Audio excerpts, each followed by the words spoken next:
Friends, Bezawada Durgamma దివ్య సన్నిధిలో ఉన్నాం మనం. ఇప్పుడు ఇంద్రకీలాద్రి పర్వతం మీద 2 కీలకమైనటువంటి భవనాలు నిర్మించారు. ఆ 2 ప్రారంభోత్సవం ఈరోజు, అంటే శ్రావణ శుక్రవారం, వరలక్ష్మి వ్రతం రోజు అన్నీ కలిసి వచ్చాయి కదా, ఈరోజే ఓపెన్ చేశారనమాట.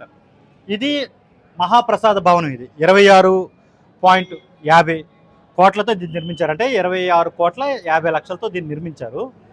ఇకపై ప్రసాదం మొత్తం ఇక్కడే తయారవుతుంది. చాలా పెద్ద బిల్డింగ్ ఇది.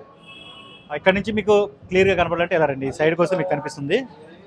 ఎంత భారీ స్థాయిలో దీన్ని నిర్మించారో చూడొచ్చు. ఇంతకుముందు ఇక్కడ గోశాల ఉండేది చాలా కాలం క్రితం.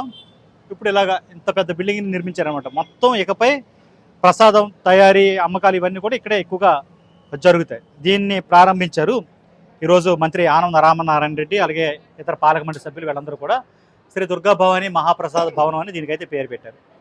లోపల ప్రసాదం చేస్తున్నటువంటి మహానైవేద్యాన్ని ప్రసాదంగా తీసుకున్న భక్తులను చూడొచ్చు. ఇప్పుడు ఇక్కడి నుంచి చూస్తే రెండో బిల్డింగ్ మీకు కనిపిస్తుంది. ఇది ఇంకా ముఖ్యమైనది అనమాట.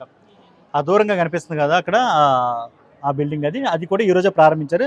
దాన్ని అయితే టోటల్గా నిర్మించారు. ఇంతకుముందు అయితే ఇక్కడ గోశాల ఉండేదని చెప్పుకున్నాం కదా, అక్కడైతే మొత్తం ఖాళీ ప్రదేశంగా ఉండేది.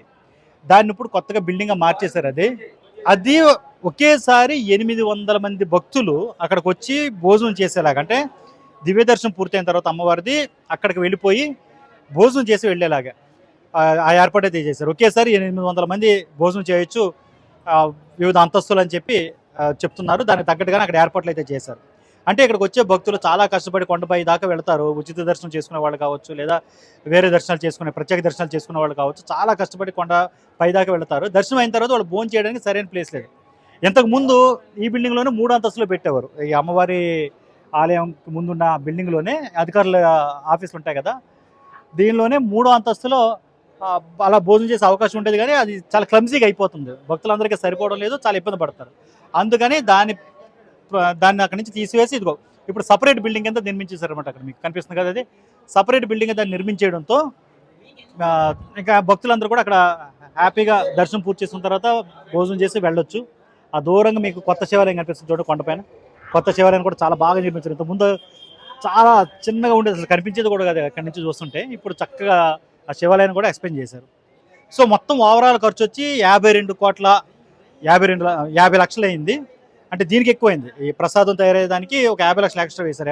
26,50,00,000 అయితే దీనికి అయింది. దానికైతే 26 కోట్లు అయిందనమాట. సో ఓవరాల్గా 2 బిల్డింగ్స్ ఈరోజు పుణ్య తిథి రోజు ప్రారంభించేది ఇక్కడ ఆలయ ఇంద్రకీలాద్రికి సంబంధించిన అమ్మవారి ఎవరైతే పాలక మండలి ఉంటుందో వాళ్ళందరూ కూడా మంత్రి చేతుల మీదుగా దీన్ని ప్రారంభించారు.